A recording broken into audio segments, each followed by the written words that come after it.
अरे बेटा, क्या कर रहा है बेटा? माँ, ये गाड़ी मुझे बहुत पसंद है, पर ये बहुत महंगी आती है।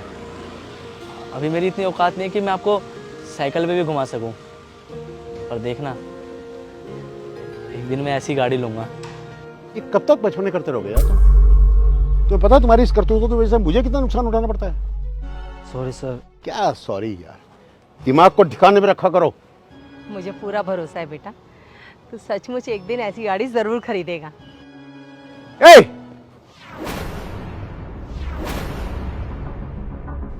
What the hell are you doing this?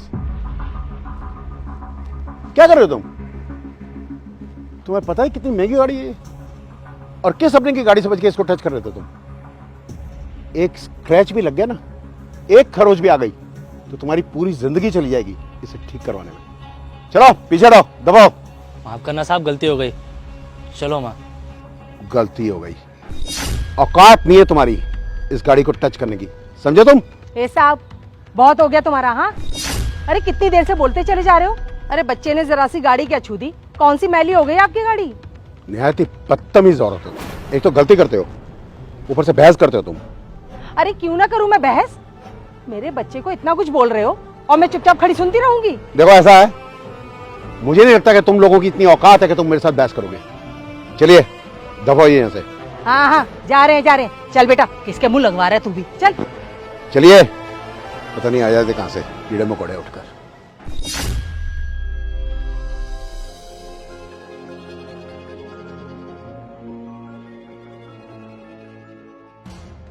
अरे सुनो,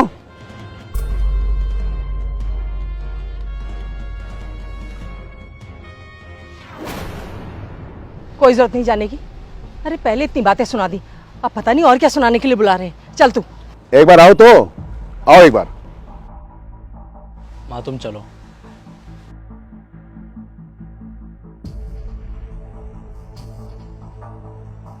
अब क्या हो गया साहब?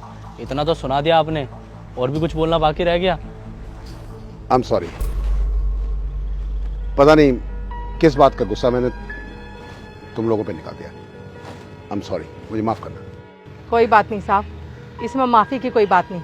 लेकिन साहब, गुस्सा थोड़ा कम। ये गुस्सा ना बड़े बड़े लोगों की जिंदगी खराब कर चुका है साहब। कोशिश कीजिए कि गुस्सा कम आए। सुखी रहेंगे, हंसते मुस्कुराते रहा कीजिए हमेशा। चल बेटा चलो।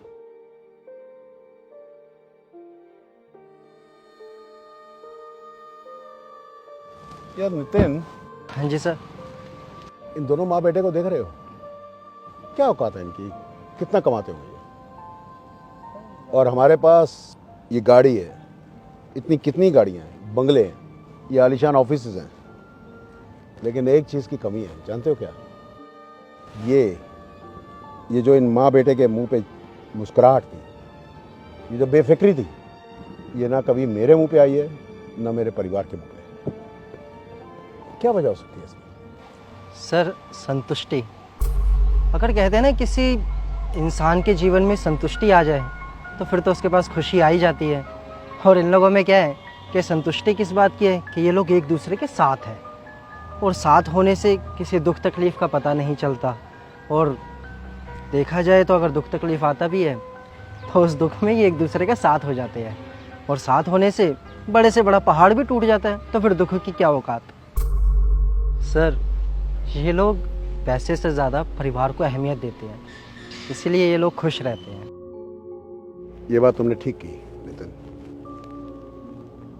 पता नहीं क्यों इस पैसे की दौड़ में, पैसा कमाने की इस दौड़ में, इस रेस में, अगर सच पूछो तो मेरा परिवार पूरा बिखर गया।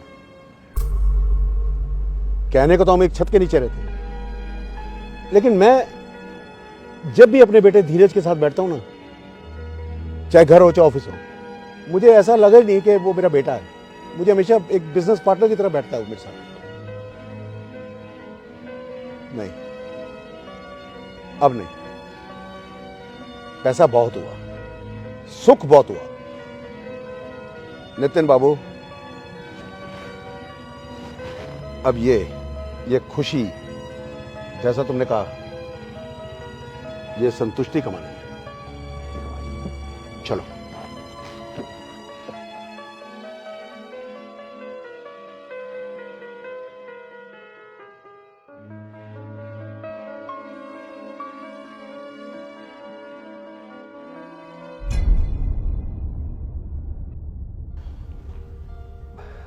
जी पापा, आपने बुलाया? हाँ धीरज, आ बेटा बैठो। अरे आ गए आप? हाँ, वो पापा ने बुलाया, शायद इनको कोई काम होगा। अरे पापा ये सब छोड़ो, आपको पता है मैं सिंगापुर गया था ना, वो वाली डील डन हो गई है हमारी कंपनी की। और अब अपना एम्प्लॉय को बोल दो कि रेडी रहें, अब काम पे काम आने वाला है। हो गया? Good, very good. आज तुम ऑफिस नहीं जाओगे। धीरज, कितने साल हुए हम दोनों को एक साथ बैठकर बात किए हुए, बाप बेटे की तरह। बहू, तुम्हें याद पड़ता है पिछले 3 साल में जब से तुम ब्याह के आई हो, तुमने हम दोनों को बाप बेटे की तरह बैठे हुए देखा है। धीरज, हम जब भी आपस में बैठते हैं, मुझे पता नहीं क्यों ऐसा लगता है बेटा जैसे हम बाप बेटा नहीं, बिजनेस पार्टनर्स बैठे हुए हैं, बिजनेस एसोसिएट्स बैठे हुए हैं। हम रिश्ते भूल गए हमें सिर्फ अपने बिजनेस में किसका क्या डेजिग्नेशन है, हमें सिर्फ वो याद है। एक काम करते हैं धीरज, अपनी इस हर बिजनेस एक्टिविटी को आज के बाद हम ऑटो मोड पे डाल देते हैं। इतना तो मेरी मेहनत और तुम्हारी इतनी सालों की मेहनत ने बेटा इस लायक तो बिजनेस को लाके खड़ा कर ही दिया कि वो ऑटोमेटिकली ऑटो मोड पे चल सके। पापा जी आप बिल्कुल ठीक कह रहे हैं। मैं भी आज आपसे यही बात करने वाली थी कि कितना टाइम हो गया है मेरी और इनकी शादी को, लेकिन कभी ऐसा नहीं हुआ कि हम लोग सब साथ बैठकर खाना खाएं, साथ बैठकर बातें करें। मैं चाहती हूँ कि हम लोग साथ बैठकर टाइम स्पेंड करें और फैमिलीज की तरह। अकेले में मुझे इस घर में बहुत घुटन होती है। आज से इस घर में कोई घुटन नहीं होगी, कोई अकेलापन नहीं होगा। हर तरफ सिर्फ खुशियां और उमंग होगी, हंसी होगी, कह कहे होंगे, बाप होगा, बेटा होगा और बिटिया की तरह बहू होगी। हम तीनों दोस्तों की तरह होंगे, बिजनेस पार्टनर्स की तरह भी होंगे। धीरज, तू मेरी बात को समझ। मैंने एक बात आज डिसाइड कर लिया बेटा। मकान हमने बहुत बना लिए बच्चे, बहुत सी बिल्डिंगें बना ली, बहुत सी जायदाद बना ली। अब तू, मैं और बहू, चल हम तीनों मिलकर अब घर बनाएंगे बेटा।